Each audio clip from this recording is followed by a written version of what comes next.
I can deal with it. Are we ready?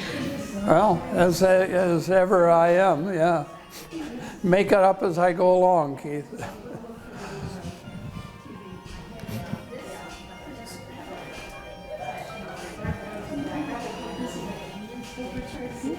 Well, apparently this week I don't have to deal with hammering. Apparently I'm dealing with music this week. Huh?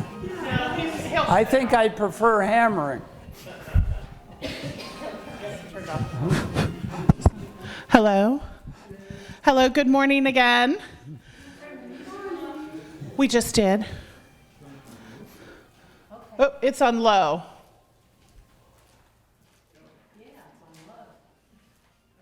Yes, we have a few technical bugs to work out with this room that we're still working on. Lighting and sound and all those wonderful things, and door handles. But it'll all come together eventually. So we're sorry that you have to have the middle part of this happening. But thank you so much for coming and speaking to us about all these wonderful things throughout history. Let's see. I got a notice that I have two things to announce. One, please vote for your favorite pumpkin outside. Yes, the voting is going on. It's very competitive. There's a lot of political ads running. But find your favorite pumpkin outside to vote for, please. The other thing is, this afternoon from 2 to 4, we have our little art show for Terrace Place. So they have all their artwork up here. And this is our very last court art show. The one in December will be partners, but this is our last resident court art show. So anyway, come on up and meet the artists and enjoy a cookie or two. Anyway, I think that's it. We have 3 more lectures. So we have today and then 2 at the beginning of November for this series to conclude. Anyway, thank you very much, and enjoy. Thank you. This series, by the way, will finish in the mid to late 1800s. So the final series, I've been debating about whether I'm going to condense the modern era into one set of lectures or spread it over 2 sets of lectures.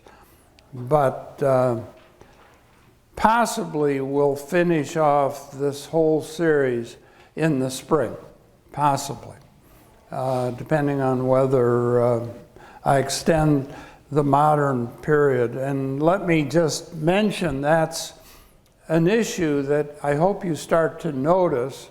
We're talking about different countries. Today you're going to see very different styles. The modern world gets more and more complicated. And so I'm spending less time talking about historical events because there's so many events. Each country has its own signature events that shape what it does. And in a course like this, I don't want us to get into all kinds of tangles.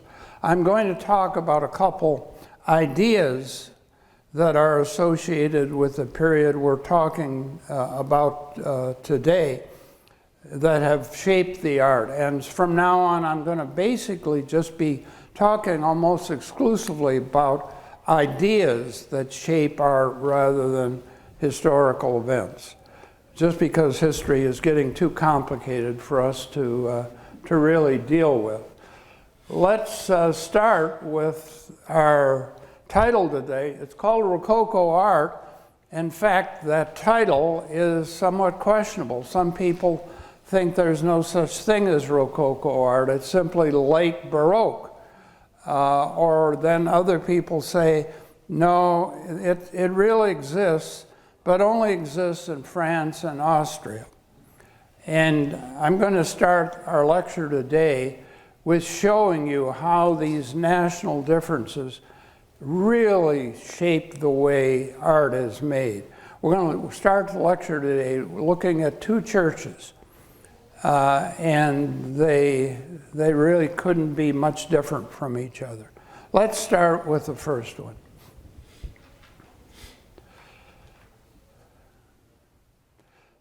This is, of course, St. Paul's Cathedral in London by Christopher Wren. It, as you see, fits in the period we're talking about. It was finished in 1710. And it's a good example of English handling of the architecture in this era. It obviously has classical overtones to it. It looks very classical. And in fact, the shape you see here is really a shape developed by an architect that we looked at in the Italian Baroque named Borromini. He created, I didn't show you this particular church, but it was St. Agnes, and I think St. Agnes is in Rome. And the idea with St. Agnes was you have a dome structure, but the dome needs to be framed by towers. And that's what you see here. St. Peter's Cathedral is not that shape. Remember, St. Peter's was first designed by Michelangelo as a central plan church. Later, Moderno put a long nave on there, and then the plan was the two corners of the facade would have towers that again frame the dome. The problem is when they started to build the towers, they realized the ground there is not stable. And the ground could not take the weight of these giant towers. And so St. Peter's now has this elaborate piazza that Bernini developed to sort of frame the dome. But this is the format that is a typical dome format. And Wren, of course, derives it partly from Borromini's work. But the only place where you really see Borromini's influence is those two towers, the top of the two towers. You see that kind of very complex shape up there.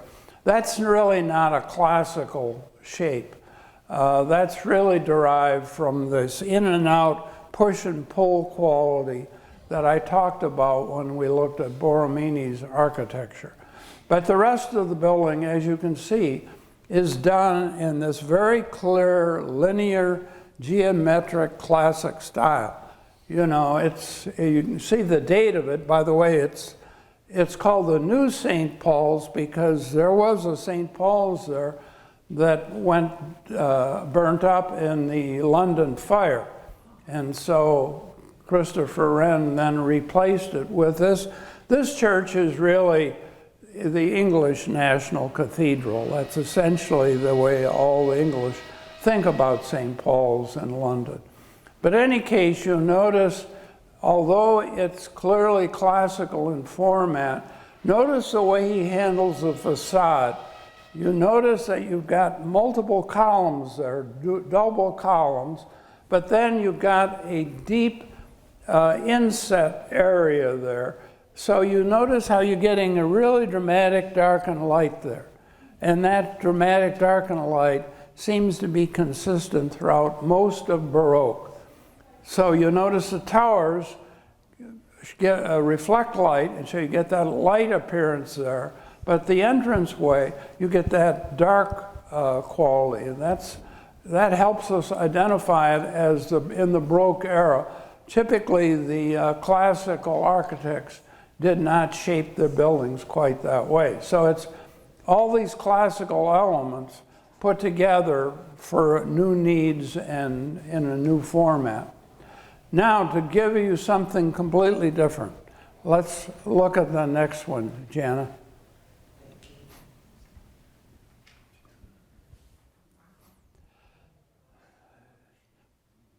This is the pilgrimage church of Virza-Heigland, and it is obviously, this is an example of the Rococo style.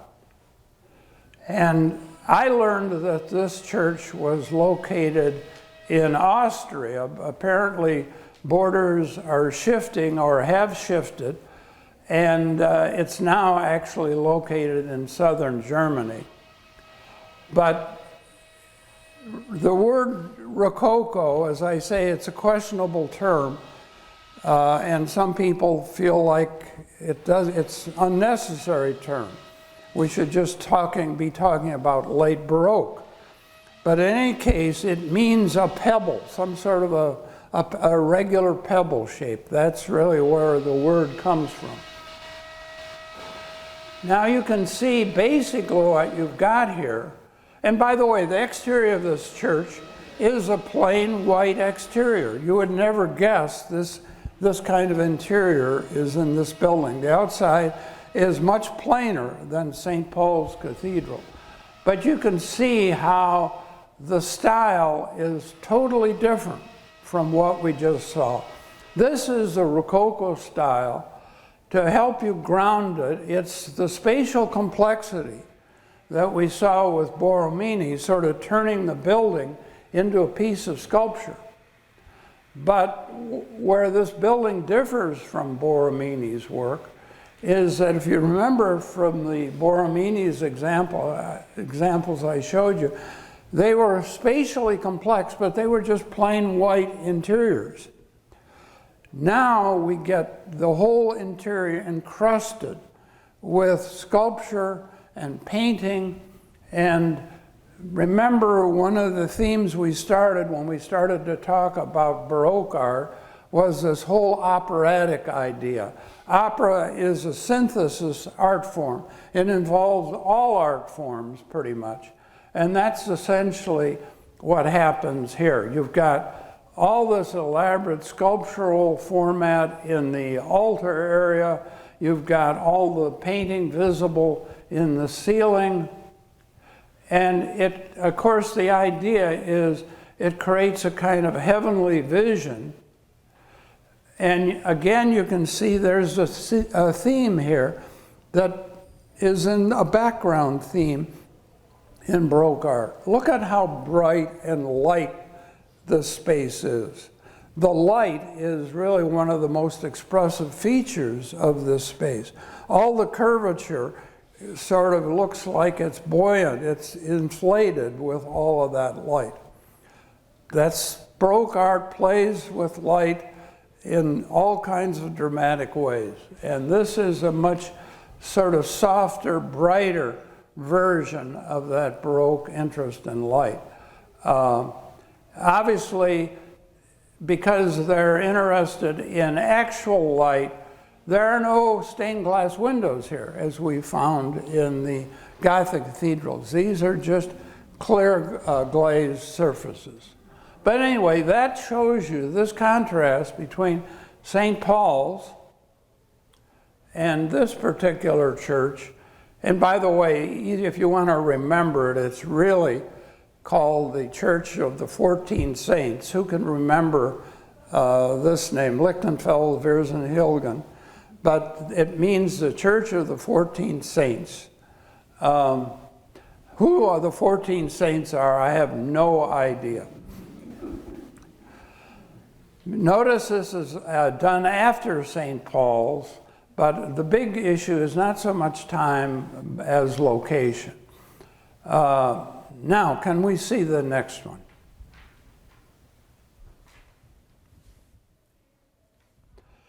The artist most associated with the word Rococo is Watteau. I'm using the Flemish pronunciation because he was actually a Fleming, and he was very much influenced by Rubens. He is a later generation artist, and he essentially paints in France, not in Belgium. And he's associated with these kinds of ornamental paintings that have to do with the French aristocracy. Now, I want to help you with what the heck this title is. Cythera was in fact an island in a mythical understanding, the island of love. And you notice we have all the figures are grouped as couples. They've given me a new button today, so I'm not sure I'm going to be able to sort this out. There we go. You'll notice the figures are generally as couples. Now there's a fancy ship here. This is a kind of golden bark. And there's the prow of the ship. And if you look off to the side here, here's a plinth, a statue of Venus. So this is the island of love. You have all these airy cupids floating up in the sky. You'll notice the whole tone of the work is sort of soft and pastel-y in character. And the idea is they're leaving the island of love. So strangely enough, in Watteau's work, although it deals with parties and these festive aristocratic events, there is a kind of wistfulness in his work. It shows up in the very light brushwork. You notice how the brushwork is very soft and spontaneous. Of course, that kind of comes from Rubens. And of course, color plays a very important role in it. But you notice the overall gravity of the painting is he's organized in such a way we're going downhill. So we start at the high point here, and the composition leads us down. Again, it plays with dark and light, but now, of course, light, as it did in the Church of the 14 Saints, sort of wins out. But it's finished. That's the whole idea. They're leaving the island. And he typically created these party scenes. The French word for was fêtes, but he always gave you a kind of sort of other possibility of interpreting it. So he saw the ornate complexity of this aristocratic life. And he, I think, had a political sense. This isn't going to last. And by the time we finish this lecture today, I'm going to show you where we end up with this way of thinking. But the lecture today, just as I started it off with this dramatic contrast of these two churches, you're going to see painting style and so on is also that dramatically up and down and different from one country to the other. Okay, could we see the next one, please? A later generation even takes that kind of frivolous approach further. Boucher was an important French painter, and this is the Cupid as a captive. And let me sort of outline the whole work. You have this fountain off to the side here. Here's Cupid. He's being captured by a bouquet of flowers, so he's hardly a captive. This female figure here holds his arrows. Remember, Cupid is the son of Venus. Any case, you see, you get that light sort of cotton candy landscape quality here that typically tends to be a part of the Baroque style. And again, a kind of very strong emphasis on sensuality. These figures are straight out of Rubens. We didn't get a chance to see a lot of Rubens, but Rubens created these very soft, fleshy, nude female figures, and that influence has persisted. And then, of course, we have the little cupids up in the sky as well. And notice how nature sort of participates in this. You get this central grouping of trees here that kind of spread out and grow up. It's actually a beautifully composed painting with zero content. It's a brilliant painting. You can't gainsay the gift of Boucher. It's just that, what's it for? That's that whole idea of, again, that aristocratic life. All it was is all about pleasure, and how durable is this? Now we're going to see another work by Boucher's, one of Boucher's students, that has a little more content than this one. Can we see the next one by Fragonard?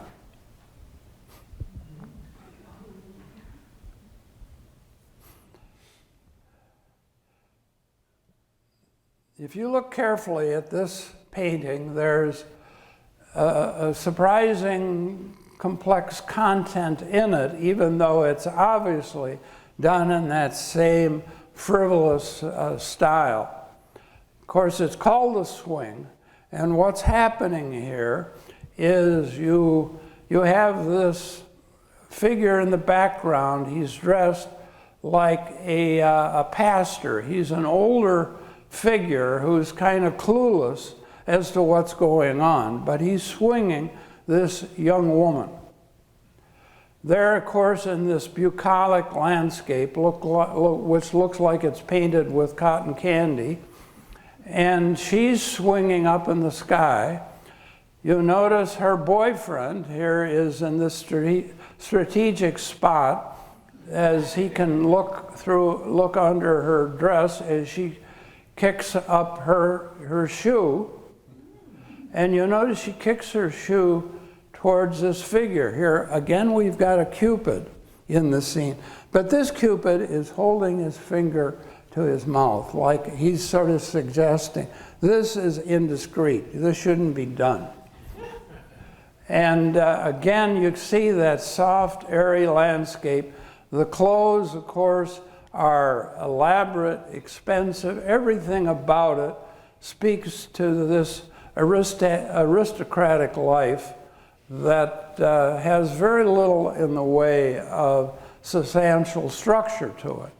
And you'll notice the paintings themselves have that quality. They're beautifully made, they're beautifully composed, but it's hard to find any clarity in terms of firm positioning of objects in the painting. They're all about movement and change. And of course, the swing itself is in the act of movement. Now, can we see the next one?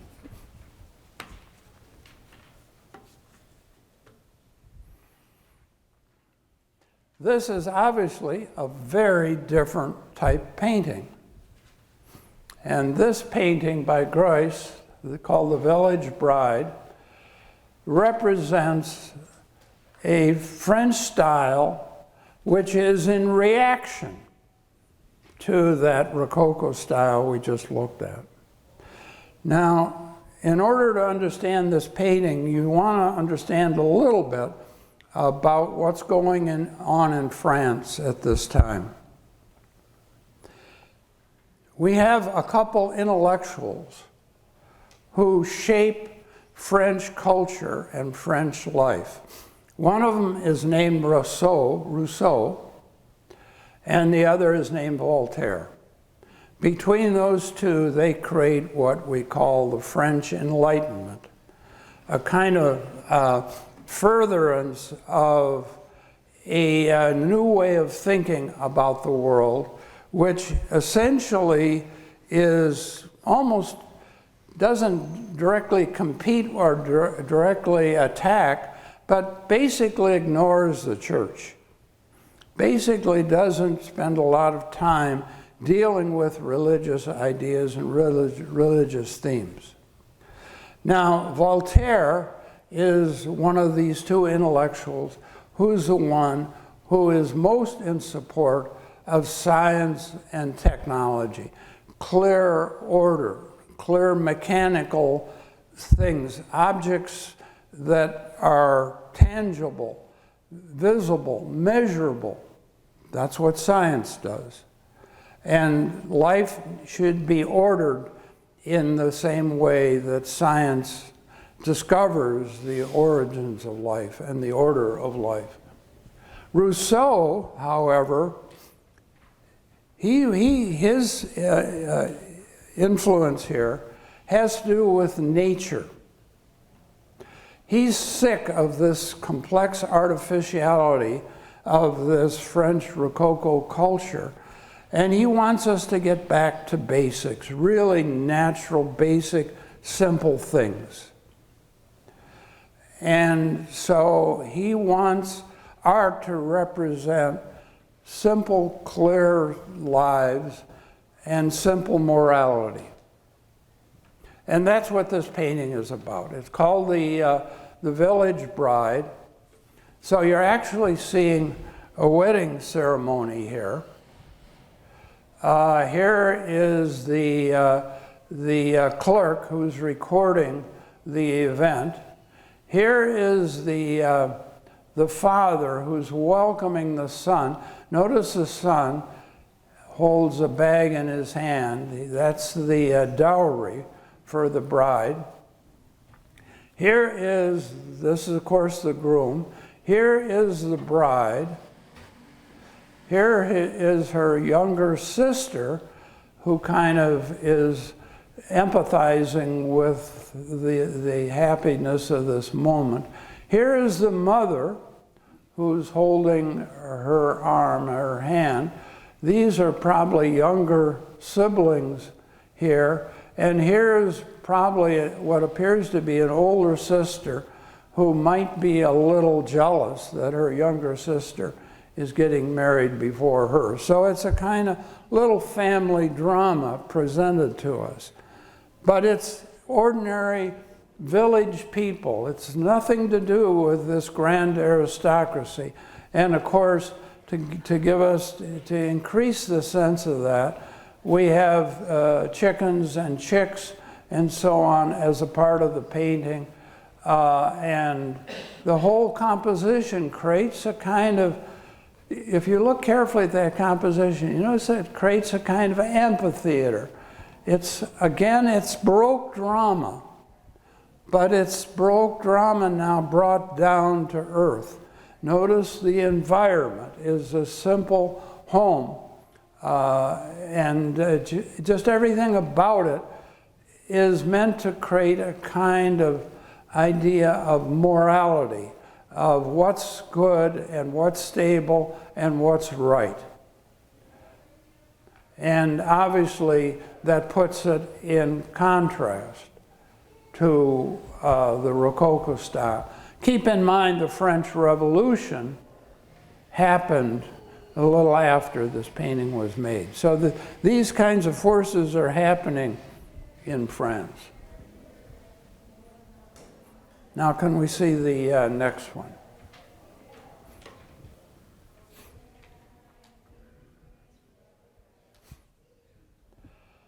It's hard for me to explain to a group how much I like this particular painter, Chardin. He is obviously a French painter, and he's, like other French painters, he's been influenced by the Dutch painting style in the Baroque era. We didn't get a chance to look at them, but the Dutch were noted for making these amazing still lifes. And you can see how this painting is influenced by the Dutch type still life. But the Dutch still lifes, typically because they represented a burgeoning commercial culture, they had all these beautiful objects in them.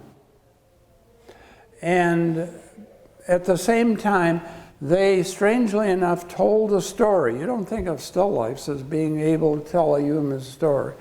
But they would be objects associated with meals, silver and all kinds of very beautiful objects. But then they would, some of them would have be fallen over as if something happened that disrupted that event. And so there's a backstory to the still life. Chardin's still lifes are not quite that way. They're much simpler, much more humble. He's a brilliant colorist, but a very subtle colorist. He doesn't use the vivid, bright colors that get again shown up in many of the Dutch still lifes. And he is what we call a painterly painter. I don't know if I've completely explained that term before, but the Baroque era is mostly what we call painterly painting. There are two types of painting, what we call hard edge painting, where edges are very crisp and clear. And that style is associated mostly with a certain technique we call fresco, which is painting on plaster, and you have to have clear edges. You can't get buildup of color and so on with that style. And that style is associated with Florence. Michelangelo, of course, was a resident of Florence, and the Sistine Chapel is, of course, done in that particular technique, that hard edge technique. Oil painting was just being developed in the Renaissance. Leonardo was really the first Southern Italian artist to really work with oil, but it had been developed in Flanders, and the Venice being north in Italy, that technique came to Venice much sooner than it came in southern Italy. And so the Venetian painters started to play around with oil paint. Now the thing about oil paint is it dries very slowly. Some colors take up to 10 months to dry. There are what we call lean colors and fat colors in oil paint. Lean means not very much linseed oil in it. Fat means a lot of oil in it. The more oil you get in the color, the slower it is to dry. Black is a very fat color. Anyway, with that kind of complex, kind of slow drying time, you can start to build paintings layer on top of layer, and you can be very spontaneous with the painting. And you'll notice most of the paintings by Boucher and Fragonard don't have much in the way of hard edges. Everything's soft. There's no sense of gravity or weight in those paintings. When you looked at the painting of Greuze we just saw, you get the handling of light is quite different. The edges are sharper. So you get a sense of weight and physical gravity. Chardin works with this painterly approach, but with these humble little still lifes. And the whole idea is these are just ordinary, humble, everyday objects. You have a pomegranate off to the left over there, and obviously grapes. He also painted beautiful little quiet domestic scenes. And I think you may remember from 2 weeks ago, we looked at the work of Vermeer, again, another Dutch painter who he was influenced by. And Vermeer painted quiet domestic scenes as well. Anyway, Chardin's painting, there's nothing grand or wonderful about it. It's just soft, beautiful, quiet. painting of ordinary objects, but there's a kind of grace and stillness in it that suggests a kind of moral rectitude. Can we see the next one?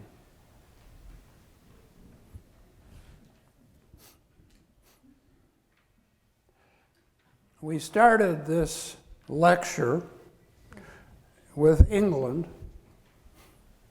and we're going to finish off with England. This particular painting is by Hogarth, and it's part of a series. He typically wanted to tell a story, usually a moral tale, with a series of 5 or 6 paintings. I think there are 6 in this particular series. As you can see by the costume of the people on the right, these are upper class English people. And basically what he's depicting in this particular painting is the dissolution of their marriage.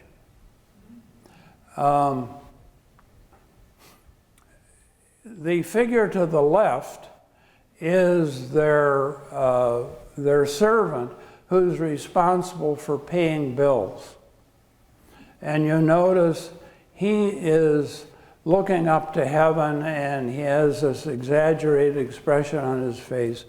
And basically the story that we're getting here is these people have no sense of direction or control in their lives. They have overspent their fortune, and this poor servant now is stuck with trying to find a way to pay the bills. The male figure is sort of, both of them are, of course, in these totally casual poses, as if it's late in the day and they've just woken up from a night of carousing. The male figure has his hands in his pockets where there should be money, but of course he has nothing he can take out of those pockets. And if you look carefully, you see a little dog sniffing at something that's stuck in the pocket of his coat. That's a woman's nightcap. He was in someone else's bed last night. The couple, the woman of the couple, is sort of yawning as if she is just sort of bored with life. And there are other sort of hints in here that English people would be aware of that you're probably a little less inclined to notice.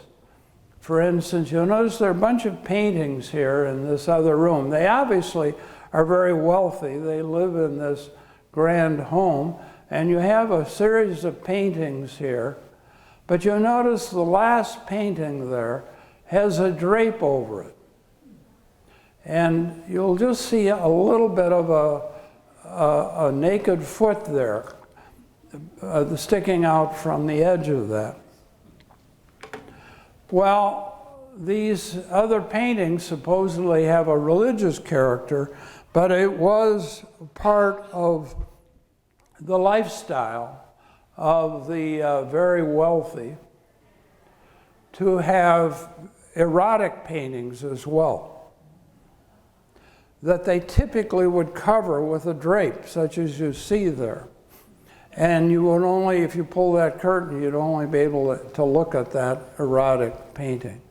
Well, Hogarth is obviously totally sending up in the air this whole aristocratic lifestyle.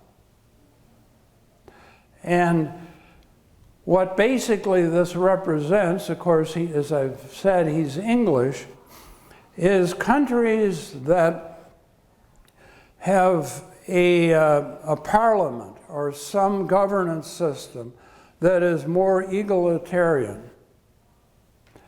tended to go towards the classic approach.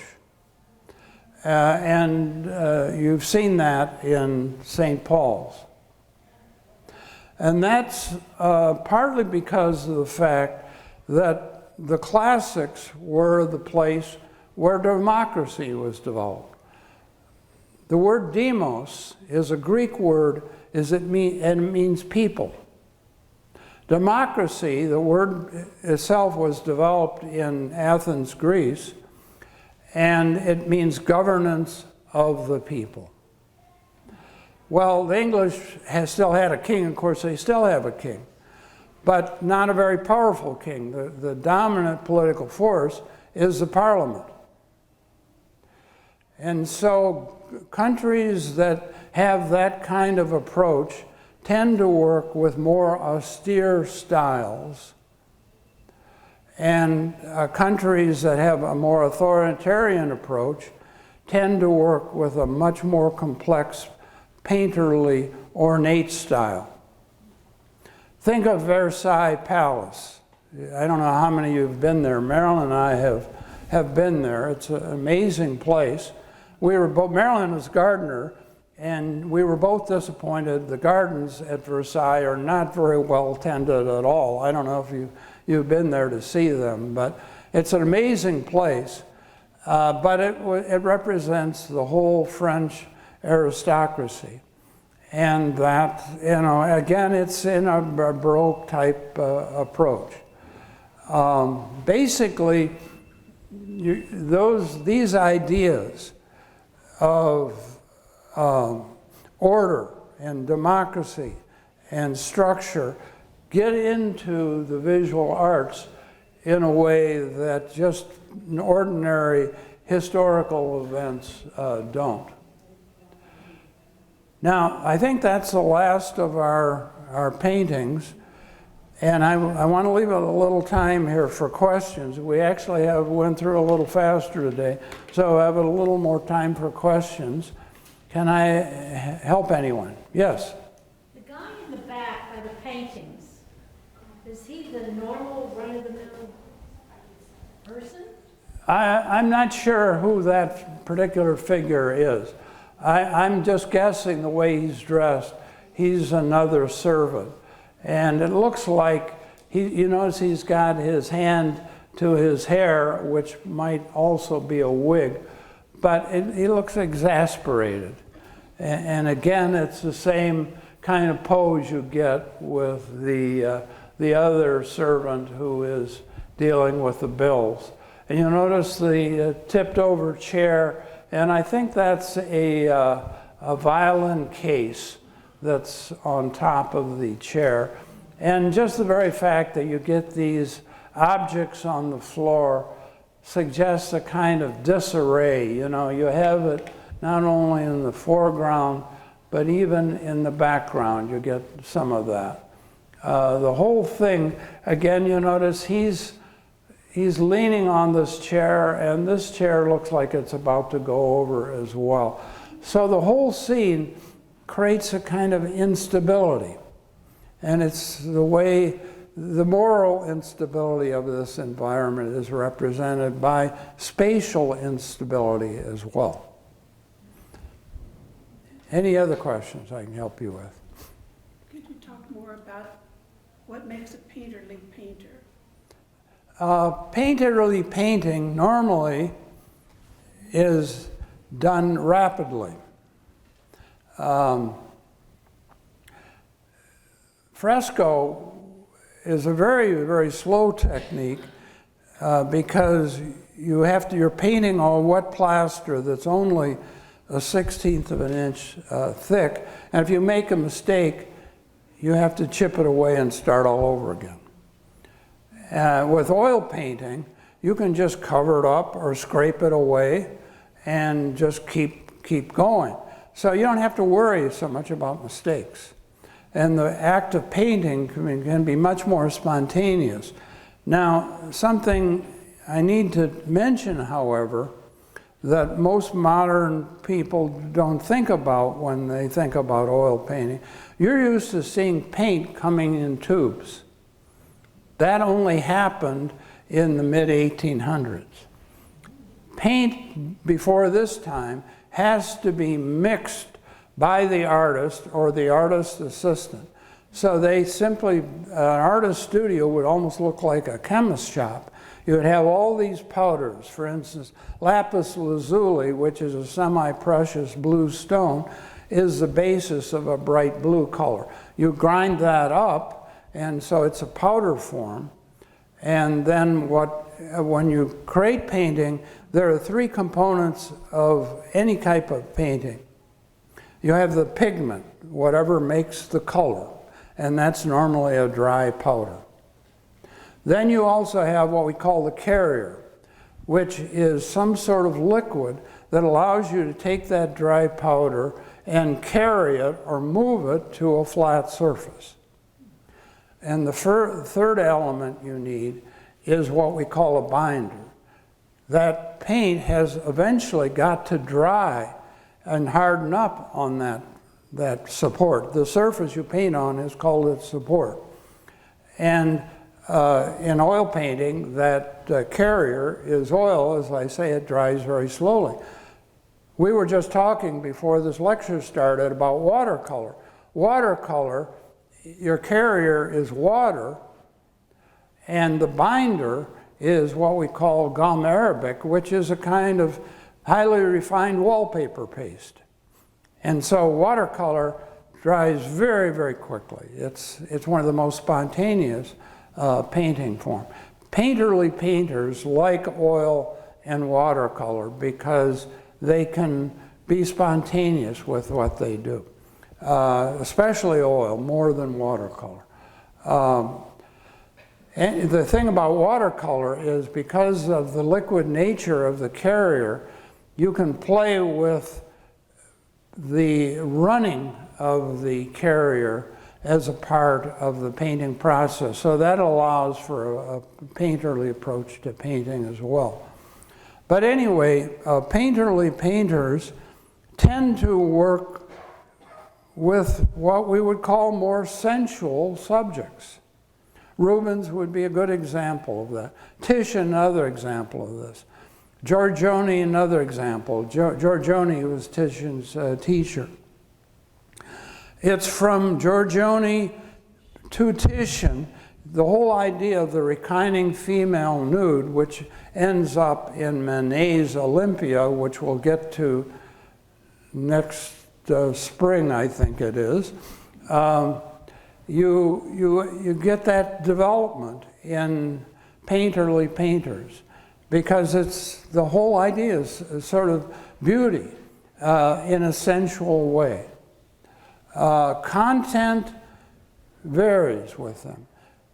Sometimes Titian, who's one of the greatest of the painterly painters, he created Christ Crowned with Thorns, which is a huge painting, very, very painterly approach. I've been in front of that painting, and yet it's a much more religious painting, one of the great religious paintings of the ages.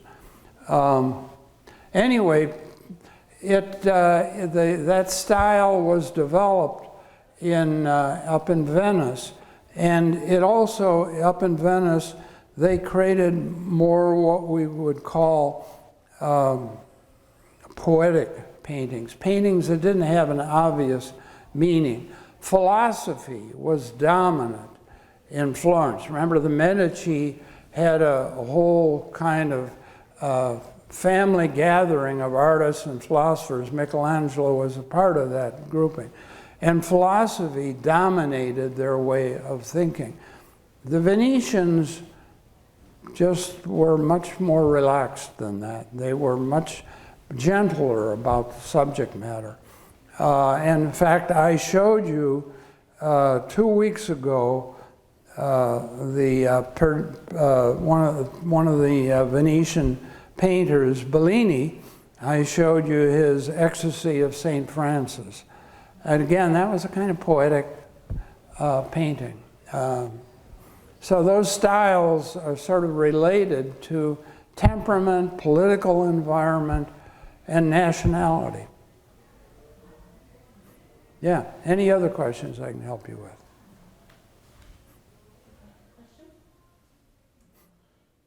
See, with the decoration of this new room, I used to always organize my lecture around the clock hanging over there. I don't have a clock anymore, so we finished a little early today. Anything else I can help you with? One of the things I think is most interesting about a lot of these paintings is that because we know what happened historically, they are so representative of like the turmoil going on at the time. Yeah. And I wonder what our current paintings would say about our time. Well, I'm already thinking ahead to how I finish off modernism.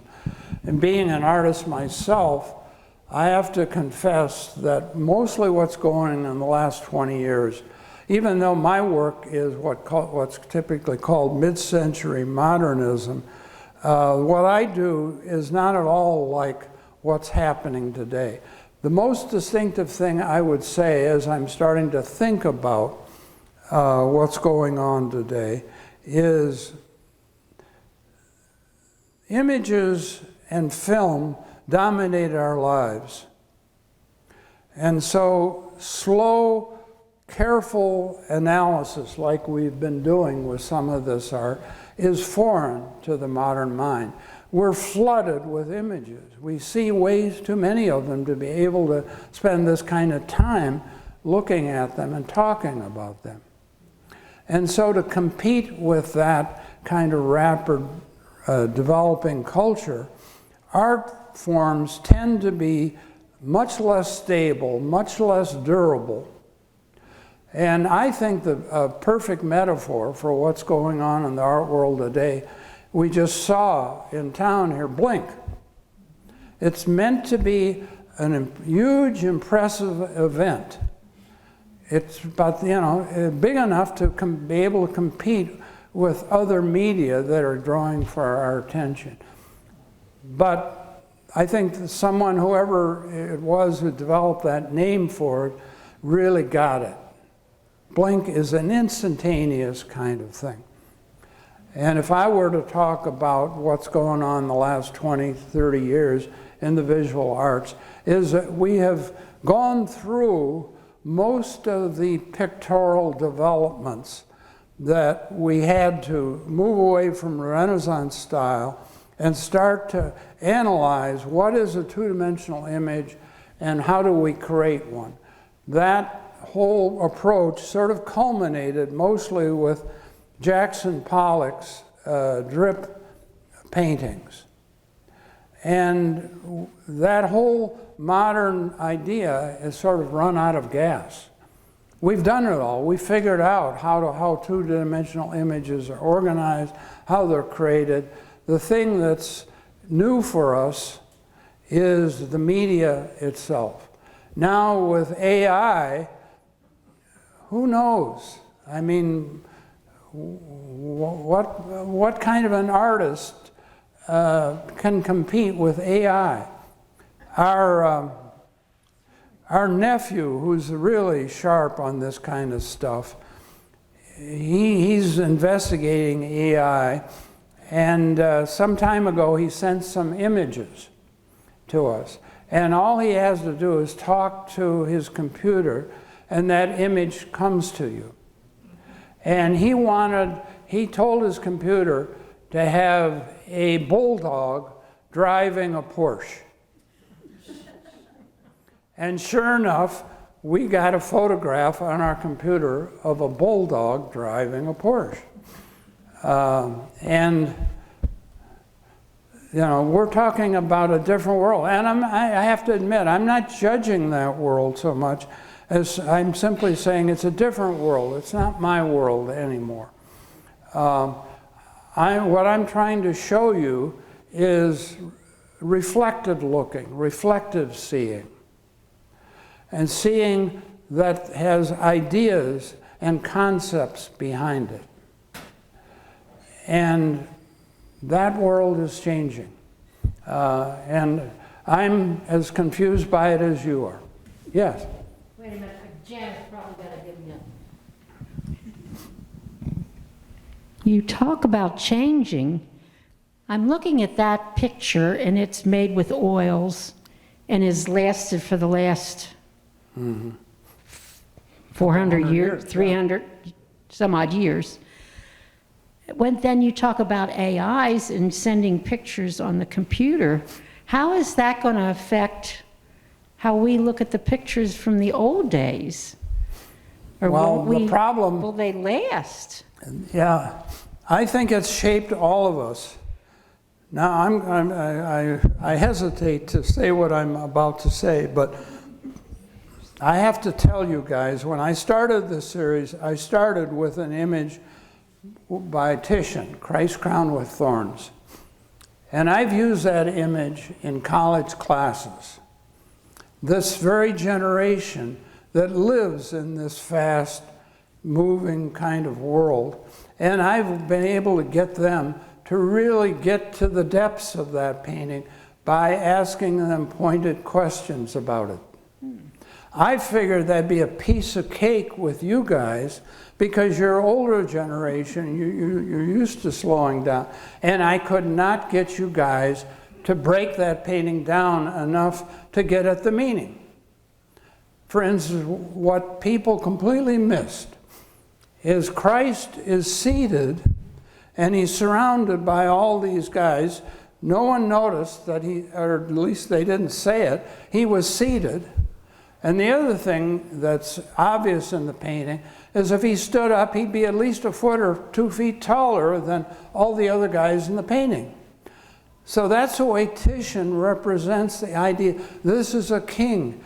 Even though he's being slaughtered and he's being beaten with these staves, he is still a king.